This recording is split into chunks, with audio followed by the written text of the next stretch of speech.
Bonjour madame et bonjour messieurs, bienvenue à cette édition en langue française de la télévision Renaissance. Nous sommes mercredi 10 avril 2019, les titres pour démarrer.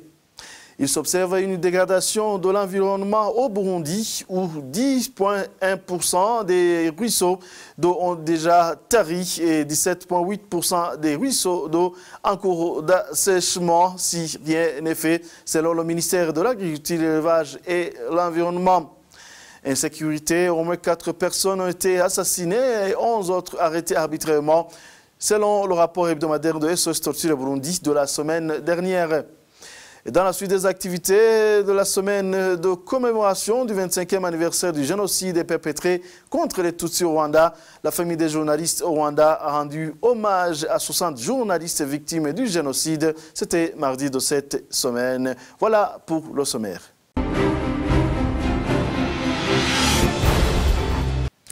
Environnement pour démarrer, 10,1% des ruisseaux d'eau au Burundi ont déjà tari et 17,8% des ruisseaux d'eau en cours d'assèchement. Si rien n'est fait, ce sont les propos du ministre de l'Agriculture, l'Élevage et l'Environnement, Dr Deogu Derulema.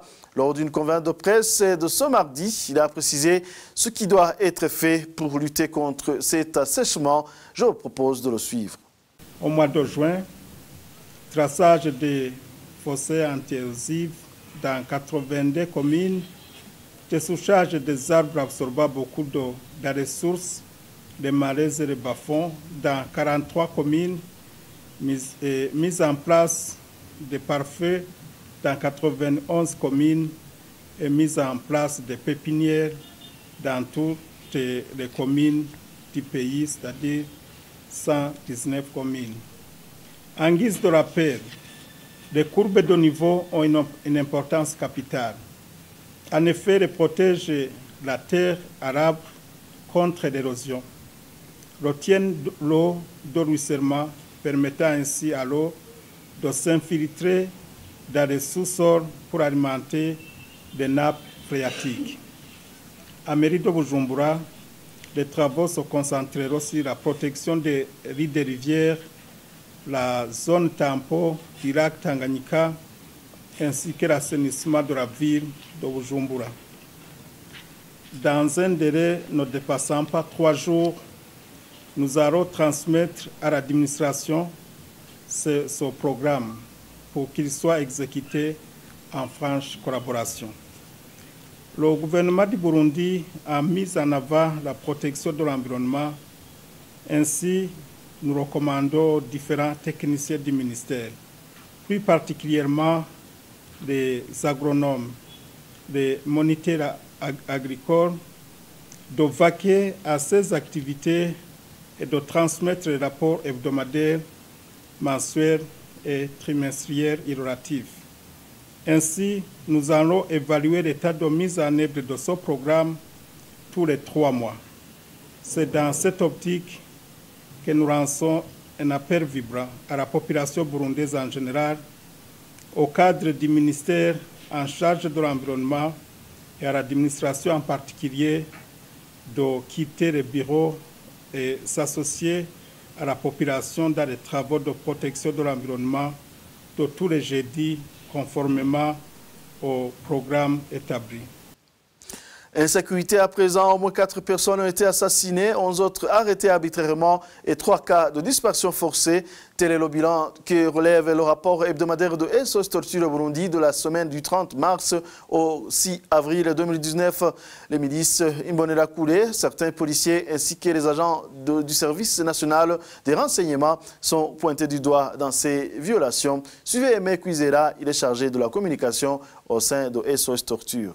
Ce rapport évoque des cas d'assassinat, des cas d'arrestation arbitraire, des cas de disparition forcée, mais également des cas de torture qui ont été perpétrés contre la population burundaise. Dans ce rapport, nous revenons surtout sur 4 cas d'assassinat, dont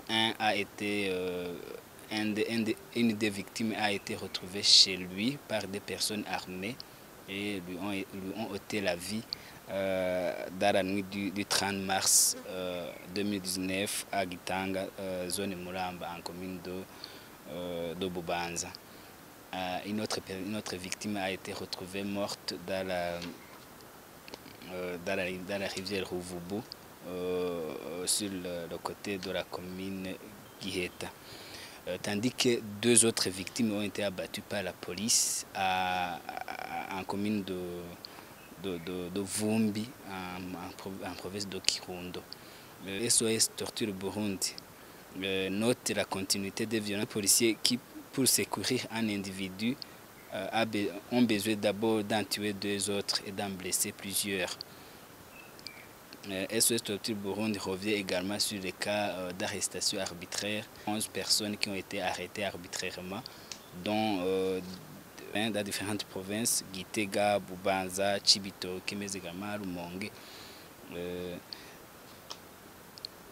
Et aussi des cas de disparition forcée, où des jeunes du parti CNL ont été portés disparus. Et un a été retrouvé dans un état critique dans la rivière Ruvubu. SOS Torture Burundi également a noté des cas de torture qui ont été exécutés qui ont été perpétrés par les jeunes Imbonerakure, dont les membres des partis d'opposition sont victimes. Nous avons pu relever 6 personnes qui ont été torturées en date du 30 mars 2019, dont un certain Deo Bukuru, Fabrice Irankunda, Jean Bosco Shemezimana, Lem Himundu, Mademoiselle Liliane Habarugira et Adeline Niomongere de la zone Minago en province de Rumonge. Tous ont été torturés, arrêtés, torturés par les jeunes Imbonerakure. SOS Torture Burundi appelle surtout le CNDD-FDD de rappeler à l'ordre de jeunesse pour ne pas attiser ce sentiment de vengeance à l'encontre des autres jeunes. Et appelle le gouvernement également à prendre ses responsabilités.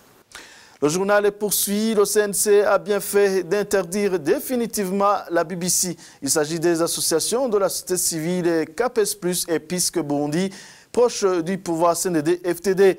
Pour ces associations, la radio britannique aurait dû demander pardon. Selon ce représentant du CAPES+, ce type de médias serait d'ailleurs un obstacle à la bonne tenue des élections.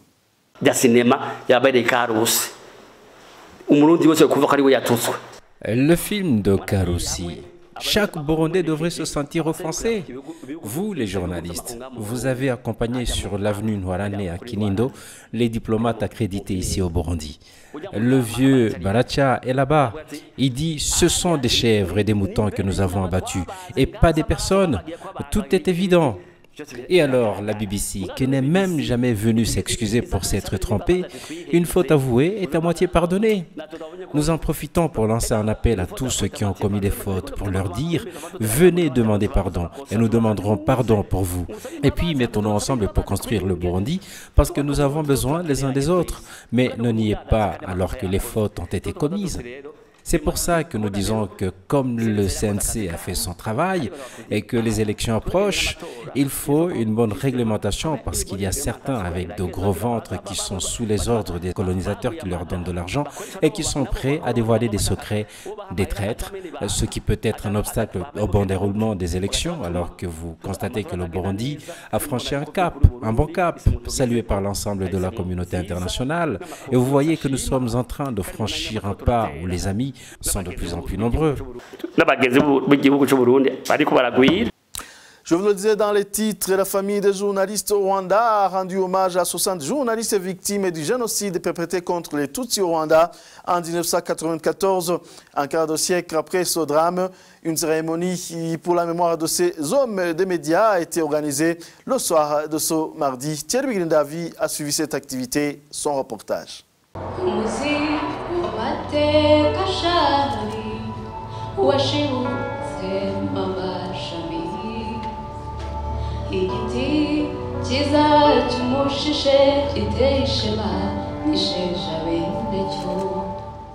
Une cérémonie de recueillement a commencé par une marche de souvenirs. Le point de départ était devant le building qui abritait la radio-télévision libre de Mille Collines, tristement célèbre pour son rôle dans la propagation de l'idéologie génocidaire. Les participants se sont ensuite dirigés vers le camp Kigali où s'est tenue une conférence de débat sur le rôle qu'ont joué les médias dans le génocide au Rwanda. Pour Cleophas Parole, président de l'association des journalistes au Rwanda, les médias ont été des canaux pour une propagande de la haine pendant le génocide. Des fois, on entendait des journalistes faire des reportages sur ce qui s'est passé à la guerre, mais là où le bas blesse, c'est que le commentaire du journaliste semblait prédominer sur le fait, alors qu'on sait que les faits sont têtus. Par exemple, quand un journaliste se mettait à dire, à utiliser les diminutifs, Utunyenzi, les diminutifs comme quoi Ijito, c'était des termes en vogue à cette époque. Et c'était des termes qui mettaient en danger les vies des gens. Quand on pointait quelqu'un du doigt en disant que c'était les Kitso, c'est un complice de l'ennemi, ça disait ce que ça disait. Ça désignait ce que ça désignait. La presse nationale a été donc le canal d'une propagande fausse, d'une propagande diabolisant l'autre. Solange Ayanone, une journaliste qui travaillait à la radio nationale du Rwanda pendant la période du génocide contre les Tutsis au Rwanda, affirme avoir vu ses confrères et consoeurs inciter la population à s'entretuer. Ceux qui ont versé dans cette barbarie humaine, non seulement ils l'ont payé cher, mais aussi ils ont terni l'image du journalisme au Rwanda. J'étais journaliste 2 ans avant le début du génocide de 1994. Je suis entrée dans le métier en 1992. Donc j'ai travaillé avant à la radio nationale. J'y suis retournée aussi après. Les journalistes rwandais qui ont participé dans le génocide, ils sont en prison, d'autres sont en exil, d'autres n'ont pas pu même continuer leur carrière parce qu'ils ont parlé, ils ont poussé les gens à s'entretuer. Donc il y a eu beaucoup de conséquences qui sont venues sur les journalistes. Nous sommes en train de vivre les conséquences de ce que nos confrères, nos consoeurs ont fait dans le génocide.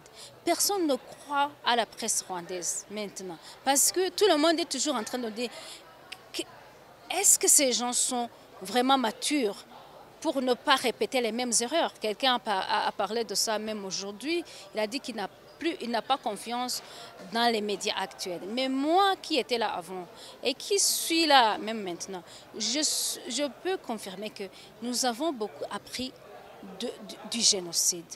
Personne n'est content d'1 million de Tutsis qui ont été tués au Rwanda. Est-ce que les journalistes seraient contents d'ajouter encore d'autres Rwandais sur son nombre, si ces chiffres? Je ne pense pas.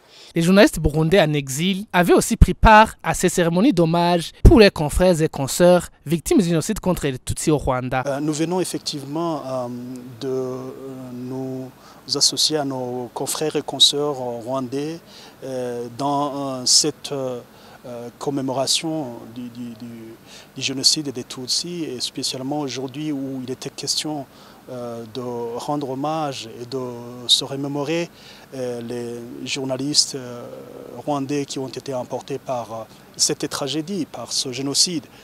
Et donc c'était une occasion encore une fois, nous avons pu suivre une conférence sur effectivement le rôle de ces médias de la haine dans ce qui s'est passé dans ce génocide au Rwanda.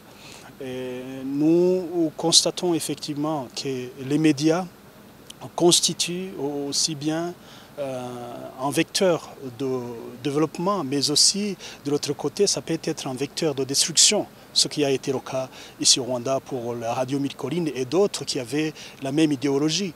Et nous constatons malheureusement que au moment où tout le monde entier, au moment où tous les médias et les journalistes dans le monde entier disent plus jamais ça, malheureusement nous constatons qu'à côté, au Burundi, chez nous, il y a certains médias, il y a certains journalistes qui reprennent avec ces vieux démons de haine, de dissémination ou d'enseignement de la haine au sein des populations. Je prendrai cette opportunité pour alerter, pour mettre en garde qui que ce soit dans notre profession que le rôle que chacun est en train de jouer aujourd'hui, oui, on peut se dire nous sommes hors d'état d'atteinte par rapport à ce qu'on est, puisque plutôt on est soutenu ou on est couvert par le régime criminel de Bujumbura, mais tôt ou tard, la vérité ou la justice triomphera, et ce jour-là, que ces gens-là ne disent pas, on n'a pas su. Le génocide contre les Tutsis au Rwanda a fait plus d'1 million de victimes, dont 60 journalistes. Félix, Kamura Martin, Chini Eudes, Kairanga Marcela. Merci à Thierry Begirindavi. Il y a des journaux qui se sont distingués par leur professionnalisme avant et pendant le génocide au Rwanda. C'est ce que révèle Jean-François Dupaquier, écrivain français, écrivain et journaliste français. Mais il regrette que la présence est plutôt dans notre journal Kangura qui véhiculait l'idéologie de séparation des ethnies en instrument, selon lui, des plus hautes autorités du pays. Jean-François Dupaquier s'exprimait au cours d'une conférence de presse pendant les cérémonies de la 25e commémoration du génocide au Rwanda. Suivez. En 1988, le journal Kanguka. Le journal Kanguka était une véritable révolution dans les médias au Rwanda parce qu'il était irrespectueux, il racontait des faits divers qui n'étaient racontés nulle part ailleurs. Et devant cette petite révolution journalistique, le régime s'est très vite crispé et un groupe à Gisenyi a décidé de casser Kanguka en créant un journal éponyme qui s'appelait Kangura. On a pris pour cela un voyou de Gisenyi, Hassan Guézé, qui avait une faible formation de cordonnier et puis ensuite de convoyeur de bus, mais il n'était qu'un homme de paille. Derrière lui se cachait à peine le colonel Tseliouva, le colonel Bagosora, Séraphin Wabukumba, Ferdinand Naïmana, Douayezou, qui était le directeur du service central de renseignement, et le capitaine Pascal Simi Kangwa. Donc, ce journal Kangura était là pour faire respecter les fondements du pouvoir politique autour de la Kazoo, avant même l'attaque du FPR. Et puis, après le 1er octobre 1990, ils ont exprimé une idéologie beaucoup plus brutale, qui était donc l'idéologie raciste contre les Tutsis, une idéologie d'exclusion. Je voulais insister aussi sur un autre point, c'est que même si les représentants de la France très vite oublient ces signaux d'alarme, qui sont pourtant très clairs en octobre et novembre et décembre 90, dans la presse rwandaise, la presse démocratique, on va très vite dire ce qui va se passer.